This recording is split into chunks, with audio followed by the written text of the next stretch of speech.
So yes, you might, just in case someone missed it, you do need to memorize the equations, know how to use them. I will bring a calculator.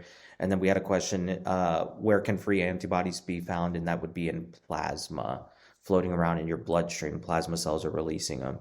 So for example, when they draw blood from patients, they can spin it down. We can actually extract the antibodies and give them as a artificial passive immunity to patients.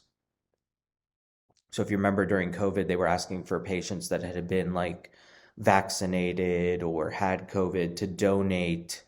I think it was pre-vaccination to donate plasma so they could capture those antibodies and give them to patients, those pre-made antibodies.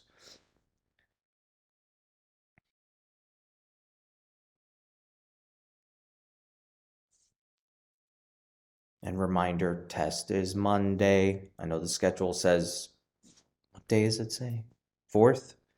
Monday is the 4th? Yeah, but it says it has a W next to it, just Monday. Yes. At 11:30, correct.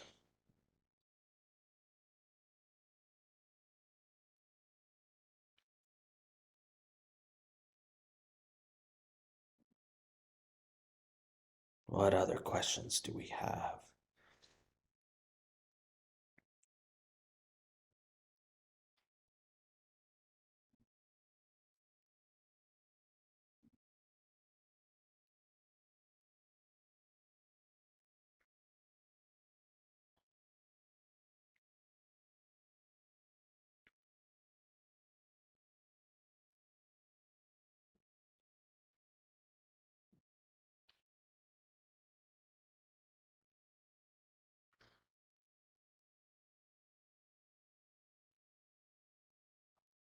Did you guys know that hummingbirds are just regular birds? They just can't remember the lyrics.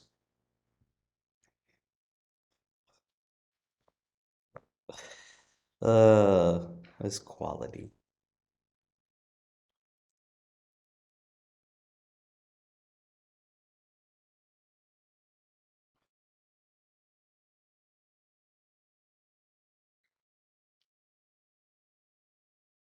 The conduction pathway. Sure. I think it's easier to use the board for that. Yeah, we'll use the board.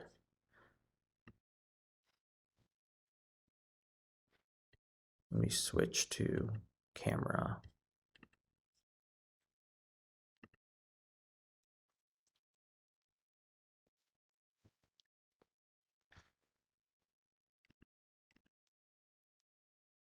Sometimes that makes it focus better. All right. So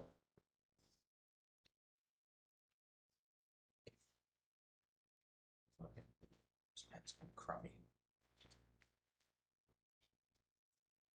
We have SA node. He fires first. When SA fires, he sends signals through and we hit AV. AV's purpose is to slow down the electrical conduction. If it's too fast, it won't give time for fluid to move, for the blood to move. Once we go through there, we go through bundle of His.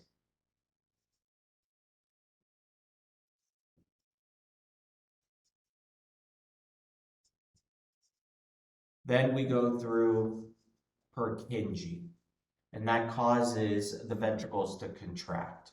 So that's Purkinje.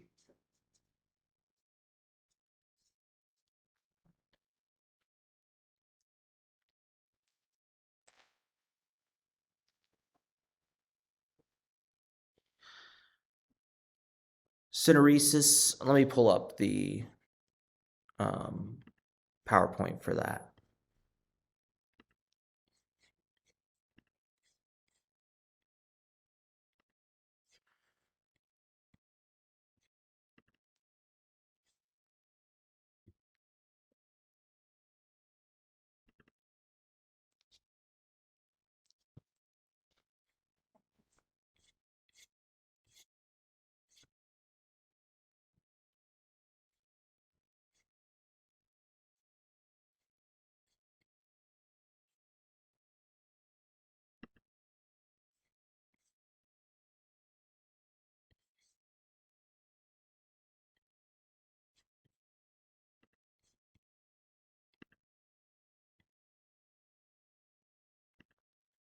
So really, syneresis is like where we're creating that serum at the very end. So one, we vasoconstrict the vessel. So who does that? Serotonin. Where is that coming from? Platelets. So the platelet plug will start to happen. They'll adhere to each other. They'll release serotonin, and we vasoconstrict, tighten it down. Continue. Then we activate fibrin, or fibrinogen into fibrin. So that is the active form, and it creates that mesh over it. Then we tighten it. That's the clot retraction. That's the true like syneresis, the formation of that serum. And so as we do that, we push out the fluid, like we're tightening down, we squeeze out the fluid, and we have this hard mass to now block it so bleeding cannot happen.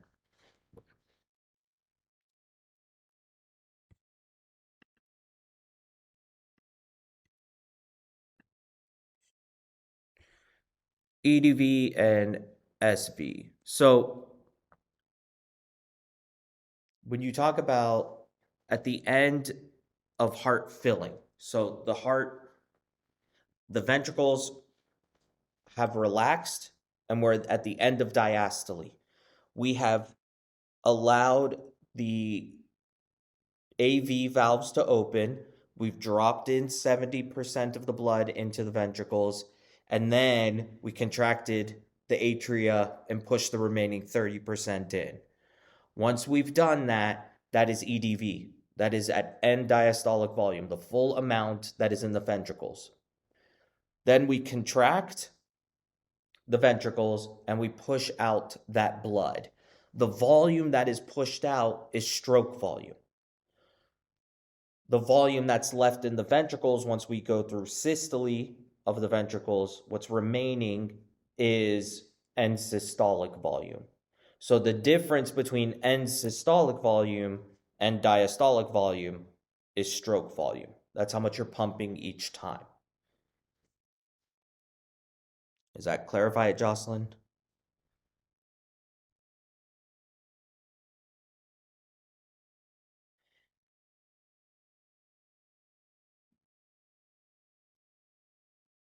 So it's also another way to think of it is this way. You fill a cup up. When the cup is full, that's EDV. When you dump some out of the cup, that's stroke volume. What you dumped out is stroke volume. What's remaining is ESV, end systolic volume. So the difference between what's left in the cup and what you started with would be how much you poured out, stroke volume. That's another way to look at it.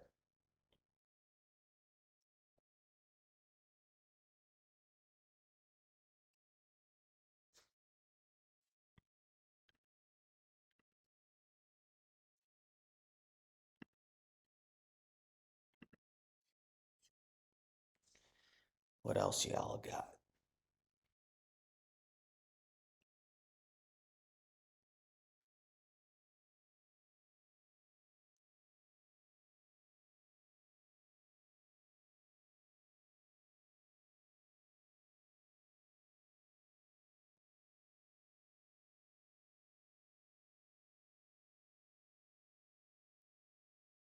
Gotta have another question.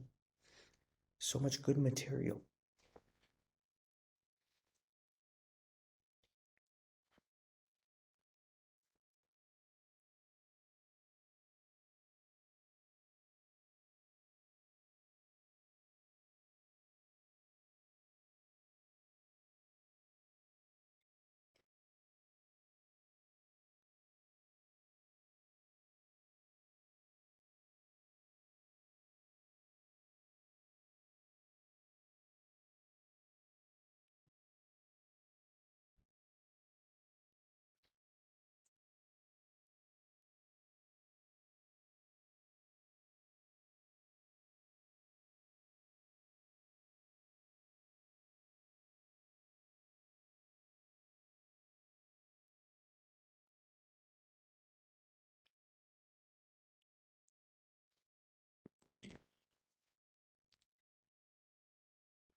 Nothing else? There's nothing blank in your lecture notes. It's all filled out. We're gonna burn through it. Mm-hmm.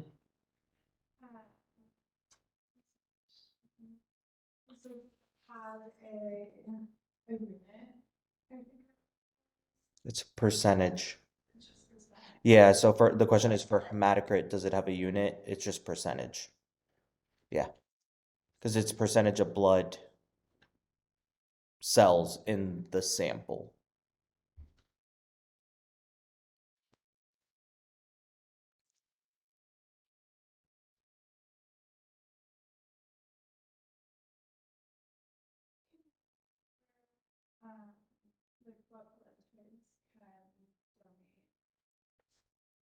So the question is, what blood types can donate? I think I have a chart to make it easy in here. All right, we can use this. So you want to know who they can receive from or who they can donate to? Both. Okay. So actually, let's use the board in that case. I like the board.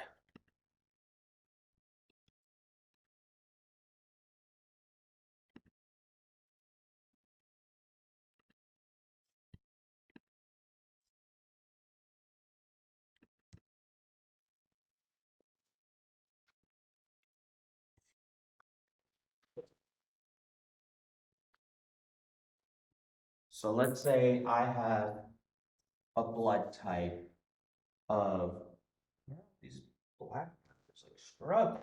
Okay. A blood type, and let's say I'm A positive. So I can't create antibodies against myself. So what antibodies am I gonna have? B. Because it does not exist on the surface of my cell. Now, who can I receive blood from? I can get blood from anyone that does not have a B on their surface. So automatically we can say, here, let's do this. Receive from, so we don't confuse it. Automatically, the same blood type. That's a given. Because it is a positive, you can accept the negative. Can I accept from anyone with B?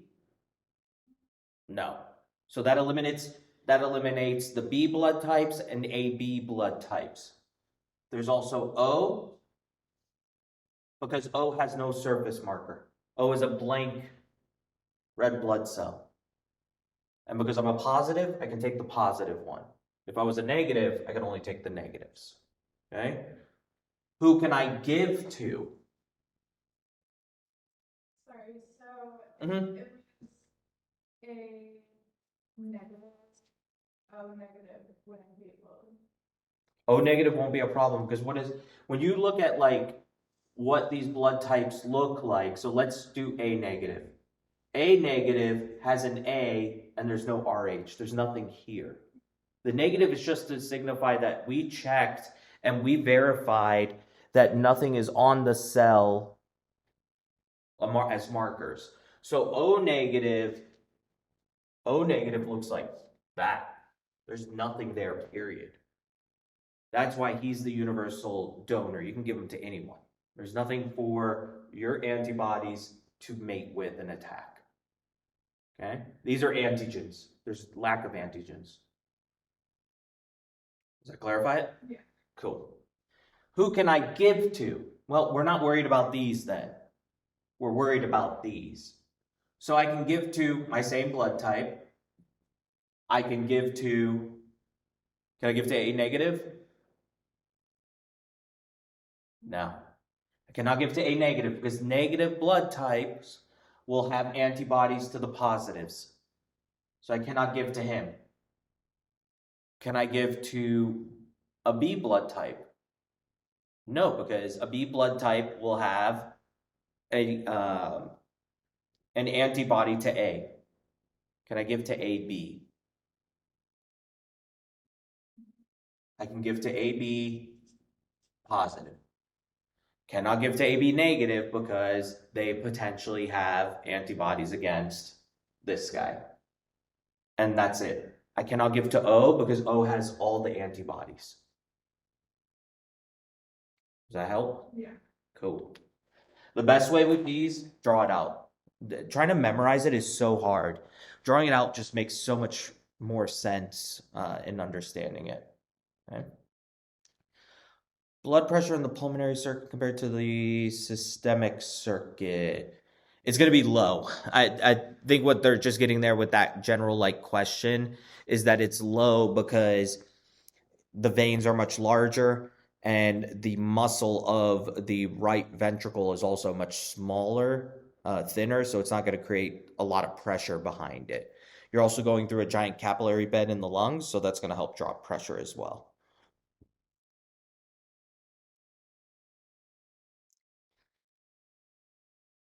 Welcome.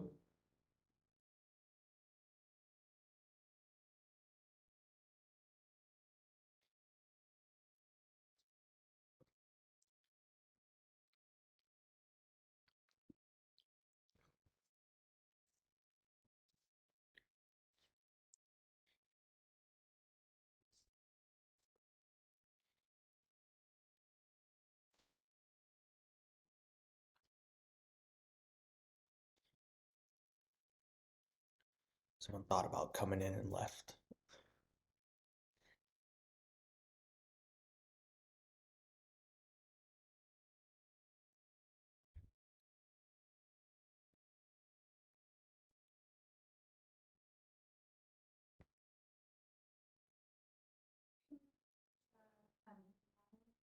An embolus? Yeah. Like, how does it happen, or where does it go? Why do emboli travel to the lungs? So, why do emboli travel to the lungs? So, usually when you talk, a thrombus forms in veins because you're not moving the blood a lot. All right. So that's why it's important. We like muscle milk. We move our ankles. We do like what are called ankle pumps or toe raises and walking. So as we pump it up from that slow, stagnant blood location, if we get a clot in there, that's our thrombus. If it breaks free, it's an embolus. What happens then is it climbs, and because it's on the venous side, it drops into right atria through inferior vena cava, superior vena cava. Into right atrium, right ventricle, out the pulmonary artery, lungs. In the lungs, because we neck down the vessels all the way down to capillaries, it gets stuck. So that's why we see pulmonary emboli on the pulmonary side. The velocity of the blood on the systemic side is not conducive for forming clots. Usually, clots are due to stagnation of blood. That's like the root causation. That or too much clotting factors, stuff like that. But for our level, stagnation of blood. Can you see it on the systemic side? Yes. But really, the only time you see it on the systemic side is during AFib. Because during AFib, the atria aren't pumping that 30% of blood out and you get some stagnation. But in that one, it usually goes to the brain and causes a stroke. That's usually the end result with that one. Capillary exchange, keep that simple. I know, like, we looked at it and it shows like all these extra values. Keep it simple. So let's switch back to camera because we use the board for this one.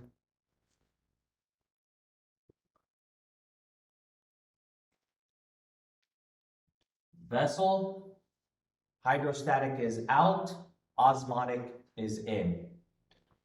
The pull in. So hydrostatic pressure is created by your heartbeat, stroke volume, volume of blood, okay?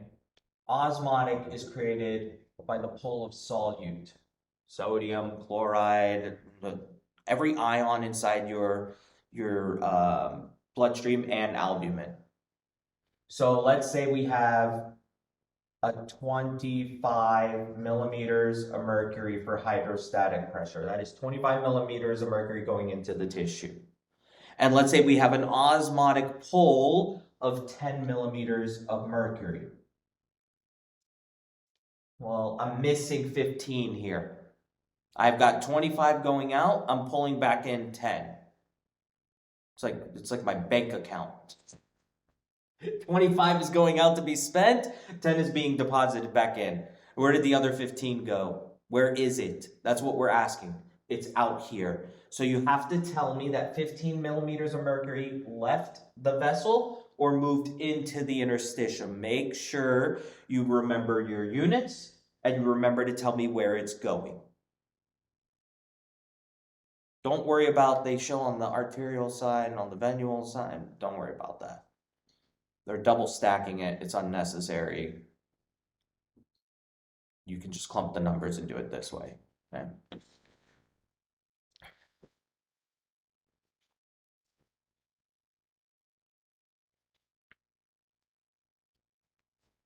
My wife has an interesting case she was telling me about this morning since we talked about immunity. Can mention it. HIV patient. Their CD4 count. What did she say? It was 200, 2. Um, Under 400, you start like prophylaxis treatment. Under 200, like they enter these different brackets of what they're going to get, and like under 50 is the lowest. So when they say 2, they mean like 200. So they're severe AIDS. But they suspect he has MAC. So we talked about MAC with complement, where it punches holes into the cells through that cascade and then causes water to rush in and lyse the cell. This MAC is Mycobacterium avian complex. It's a type of mycobacteria, which is the family of like TB, leprosy, and AIDS patients will pick it up, and usually you have prophylaxis for it. Just not a good one. I've never heard of a case of MAC personally. We learned about it, but when they get very, very far advanced, they can pick it up from their environment. I think it has, I don't know if it has something to do with like they discovered it in birds and that's why it has that avium name to it, but wild case. But it's just kind of crazy because they were like, should we start him on the medications for prophylaxis for other stuff? And it's like the person wasn't taking their meds anyways. Are they really going to do anything about it? Fortunately. But yeah, all of that from taking out the CD4 cell. Because if you take out the CD4 cell, what do you lose? What do you lose if you take out the CD4 cell? Why is this patient in trouble? HIV targets CD4. What do you lose?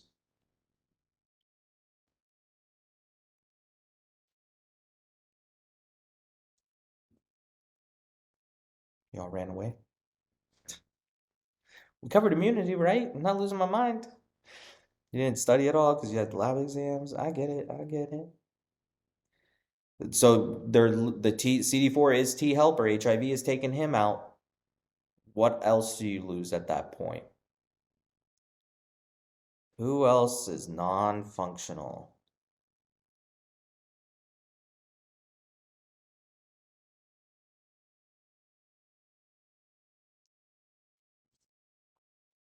Gotta know this. Cellular and humoral immunity. They no longer make antibodies and they no longer have that cytotoxic T cell. So all these opportunistic infections move in like MAC. That is never ever going to be seen in like an immunocompetent patient. I don't even think like it's possible whatsoever. But it's a mycobacterium. It's a bacteria. So when they lose that humoral, they lose antibodies. That is an organism that we come into contact with, and if you're immunocompetent, you don't catch it. You can deal with it. In this situation, they cannot because they lost the production of antibodies. Can't deal with it.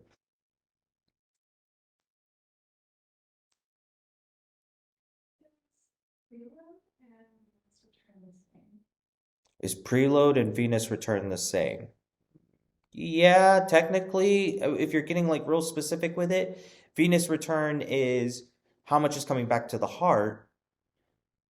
Preload is how much are you shoving in the ventricles during diastole. The reason I say it's technical is if a patient has AV stenosis, there might be a good amount of venous return, but because it can't make it through tricuspid and mitral, preload could be a little different. At our level, you could say they're the same. I don't think anyone would like nitpick that. primary and secondary response to antigens. So, the first time you get exposed to something, switch to camera.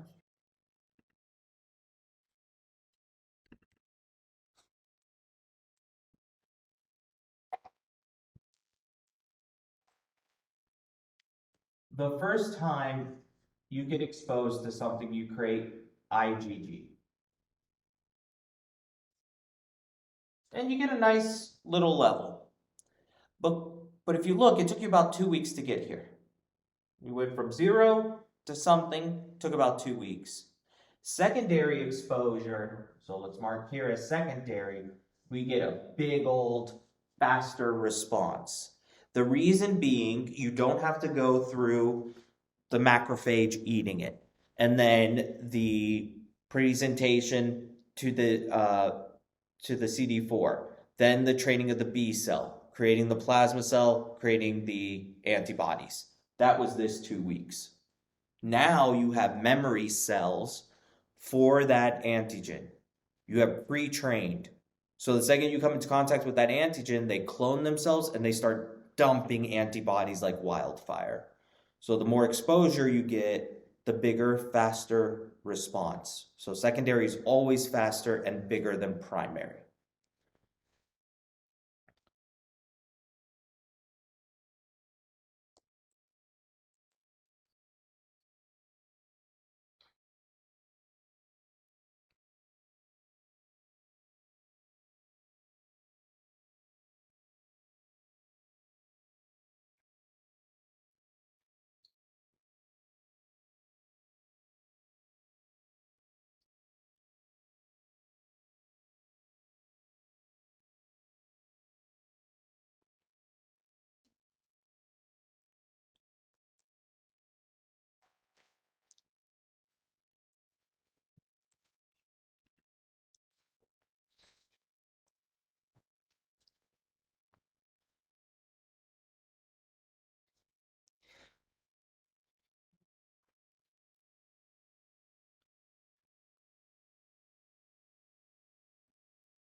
Any other questions?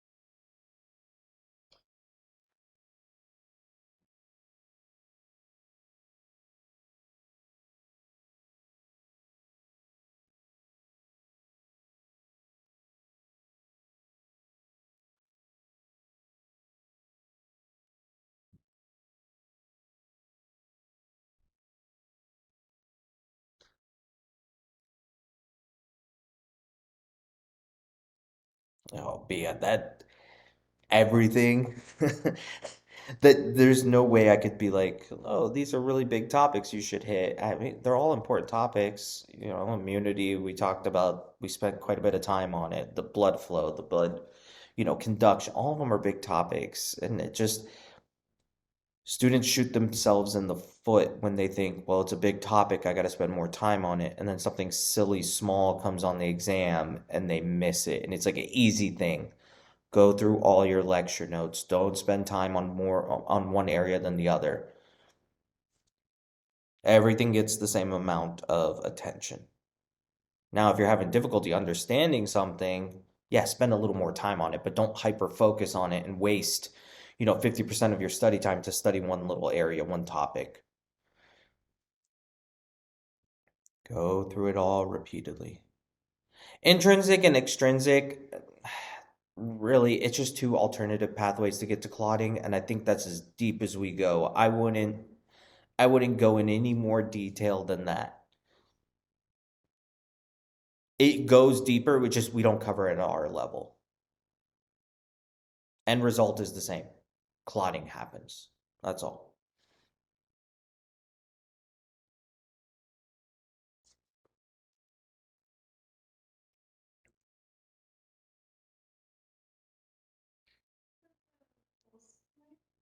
Mm-hmm. Brachial. Pulse points? Yeah, you technically take it brachial, but usually ulnar and radial are the common two. Yeah. Let me look at it, Jocelyn. I don't think there was really anything else we talked about with it.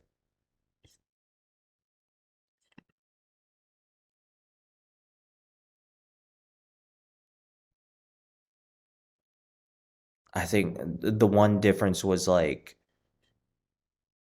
extrinsic is activated by tissue damage, and then um, the intrinsic is by damaged blood vessels. Blood vessels or tissue. Really, it should be by platelet activation. One is by platelet activation, which is intrinsic, and then extrinsic is tissue. But in the notes here, it says intrinsic is by damaged blood vessel, extrinsic by tissue damage.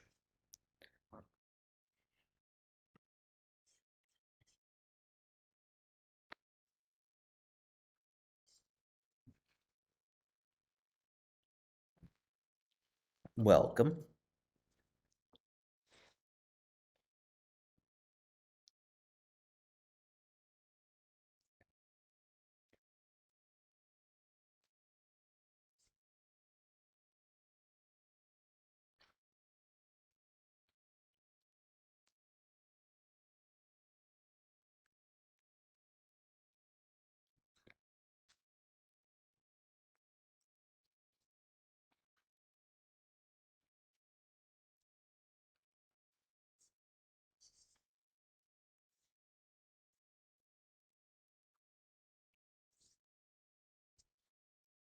What else we got?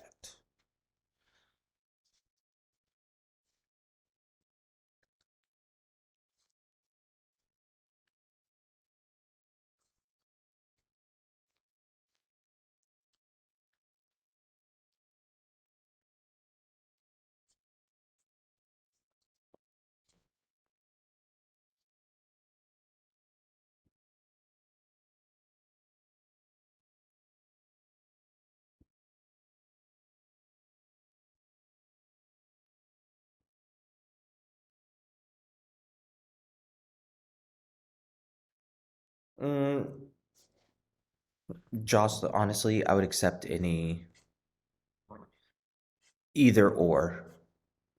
You're gonna see for that question, you're gonna see different levels according to different labs. Um, so as long as you're like within range of whichever, it's fine. And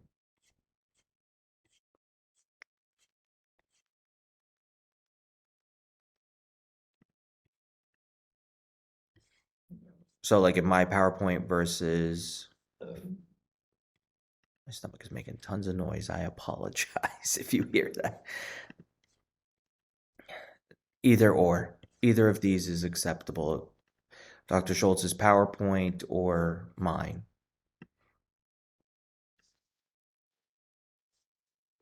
What does she say? Like for basophils, does she say like 0.5 or something like that?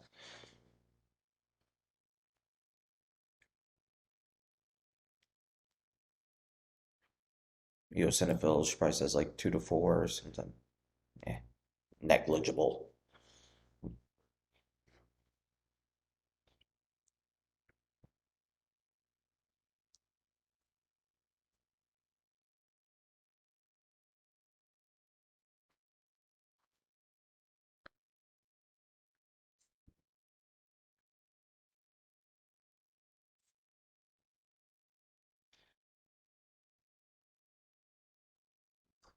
It's a question.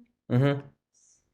Rate of 75 BPM, there would be like cardiac signals to my like Victoria. So the question is, assume a heart rate of 75 beats per minute. How many cardiac cycles would there be? One heartbeat represents what? One systole and one diastole. What represents one cardiac cycle?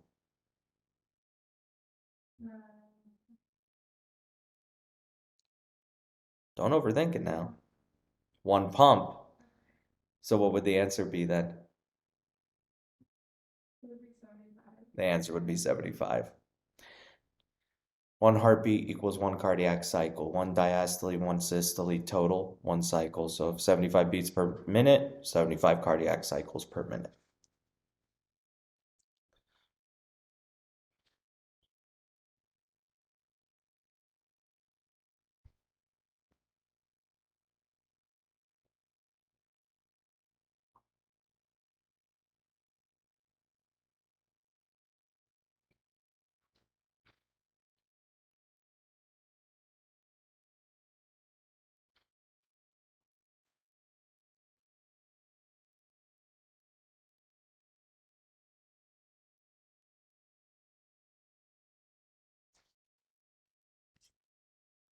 Oh, wait. Okay, never mind. Stroke. Mhm.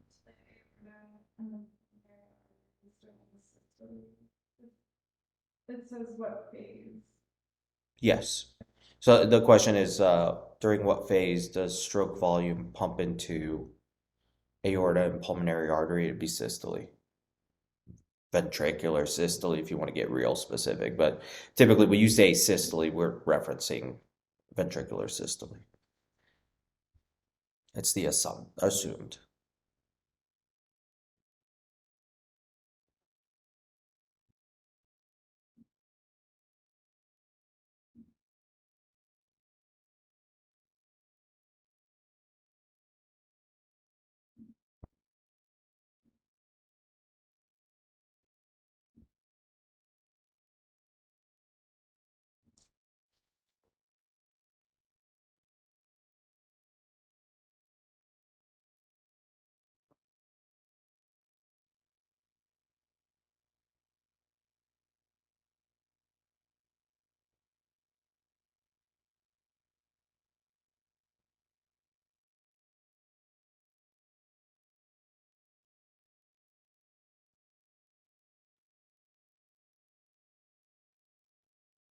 EKG waves.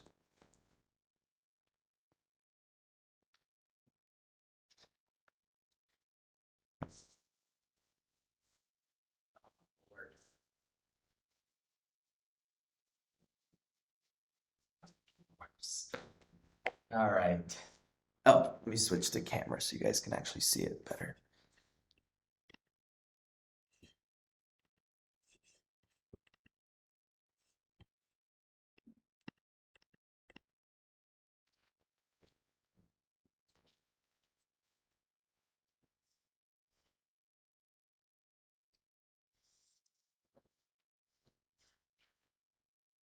P wave represents SA node firing.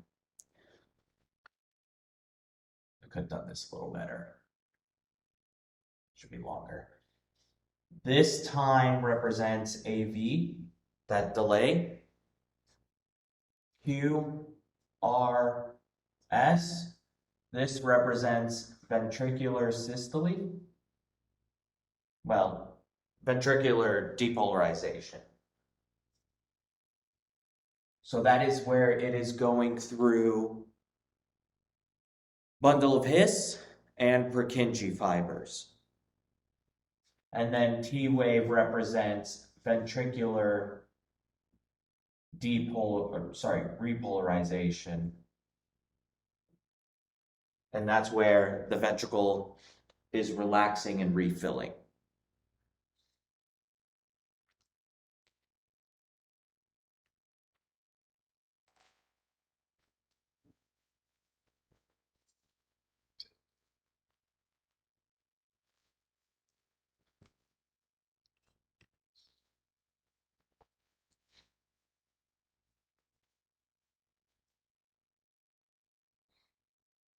Looks like we're gonna get some lovely rain today.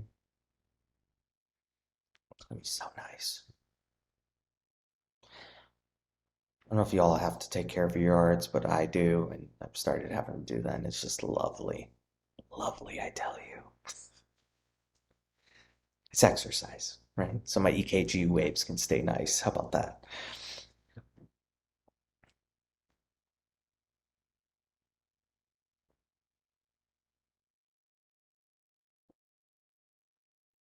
Oh, my wife and I started watching like the newer seasons of My 600 Pound Life.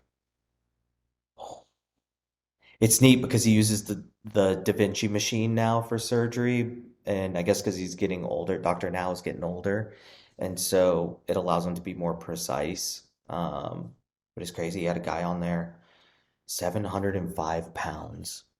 That's just oh, Amy and Tammy. Oh, I haven't seen. Wait, are Amy and Tammy the sisters, the 1,000 pound sisters or something like that? Yeah, I haven't watched that one yet.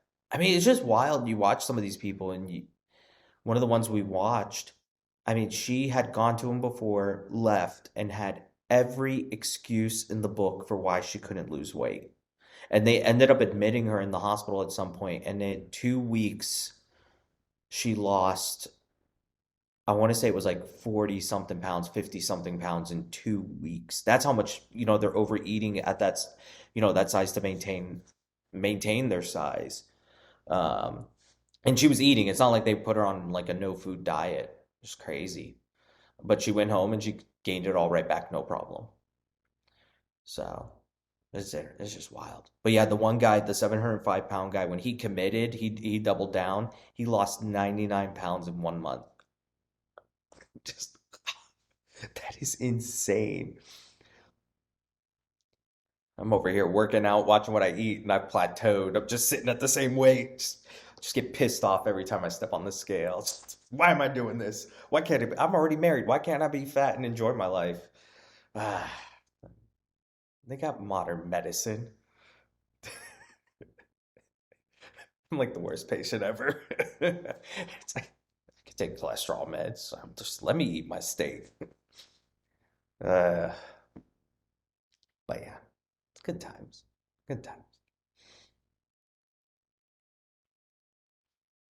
It's crazy. He pulled out the stomach on someone. It may have been the 705 pound guy. And it was like that long. He said it was around a little over a foot long, something like that. That is wild.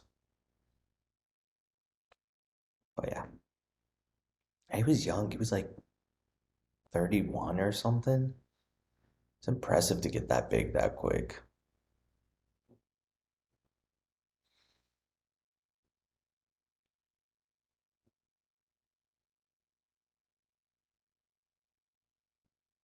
Any other questions? Ah, there we go.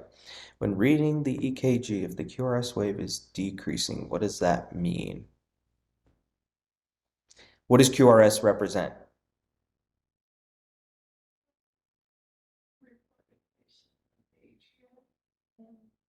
It's buried in there. Technically, the QRS does not represent atrial repolarization. We just can't see it. We know it's there, but we can't see it. But directly, what does QRS mean? Or what does it show? What's the most major thing the heart does? The biggest part of it moving? Pumping, ventricle pumping, ventricular systole. So if we see a decrease in QRS, does that mean the ventricles are pumping as well as they should? So decreased output from the heart. You could keep it basic like that.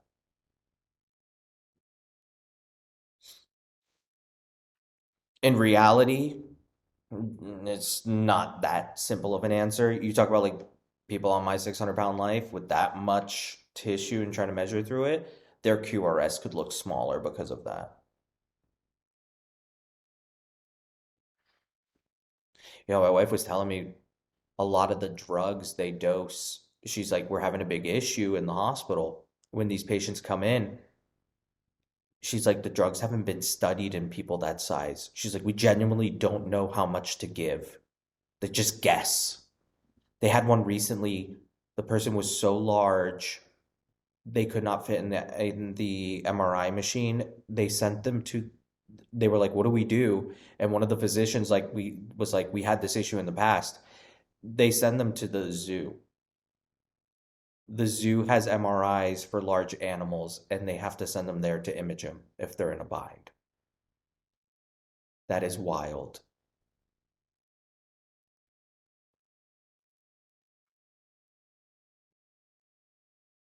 Just crazy.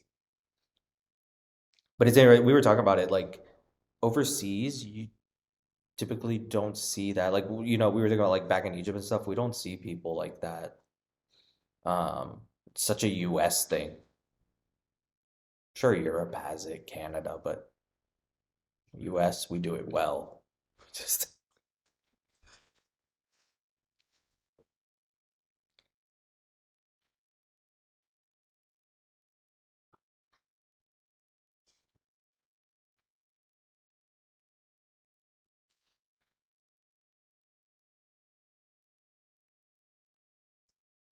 Um, this question, why are baroreceptors located in the carotid sinuses?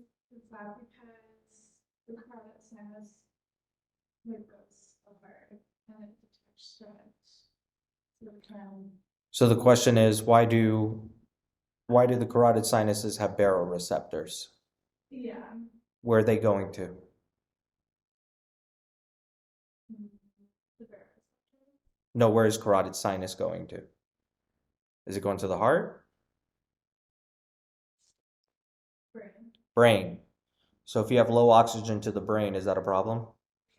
So wouldn't you want to monitor like the highway coming into it directly? So if there's not enough blood supply to the brain or oxygenation to the brain, like we see high hydrogen or high CO2, we start pumping faster to increase the volume going out to get it to the brain.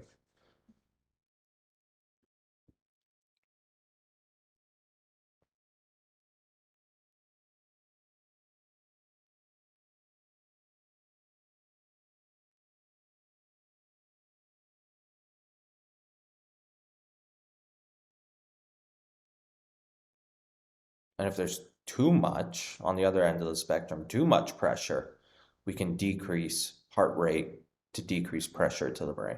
There's too much perfusion, basically.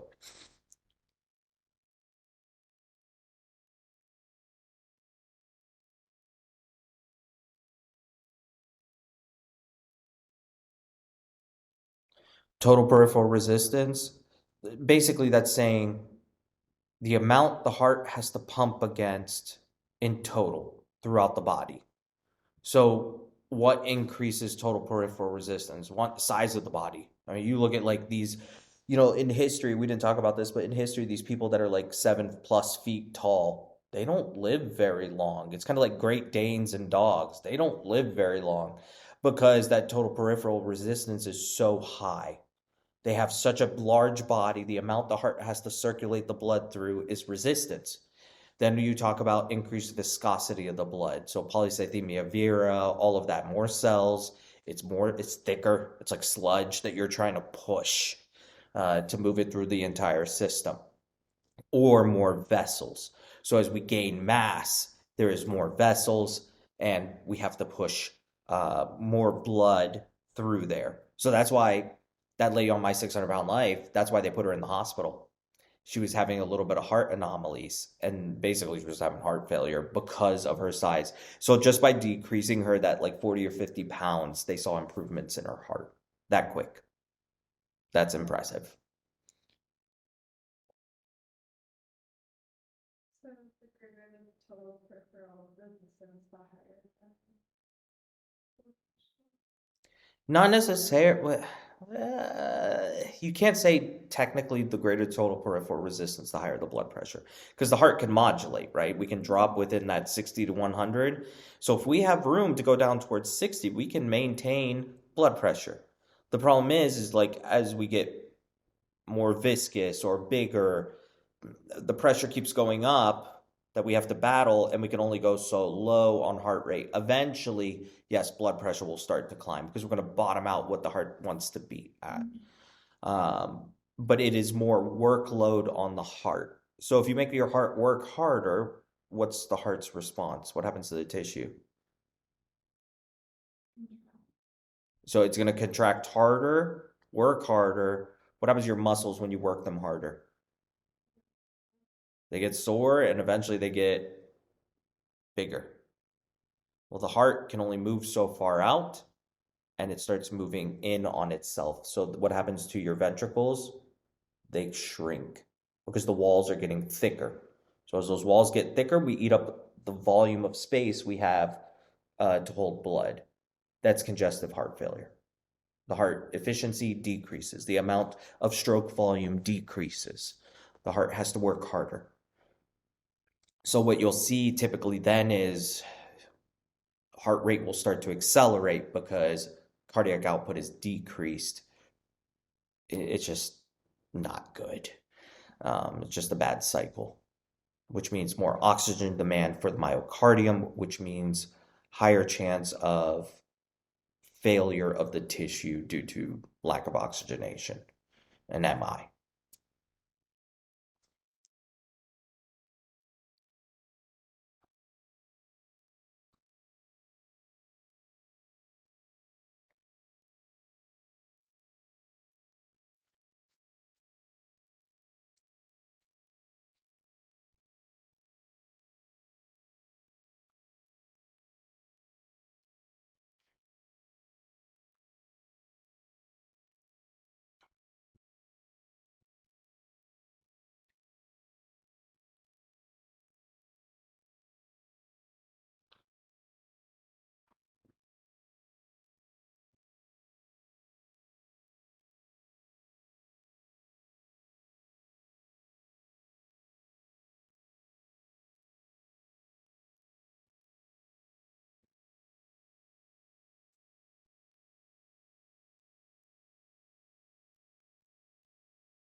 Anything else?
No other questions? Are we tapping out? We need to go study, be productive.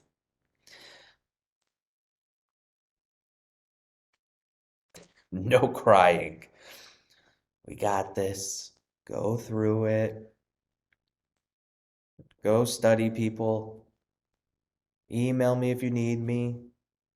Okay? Work through all of it equally. All right? And I'll see you all Monday. Bye.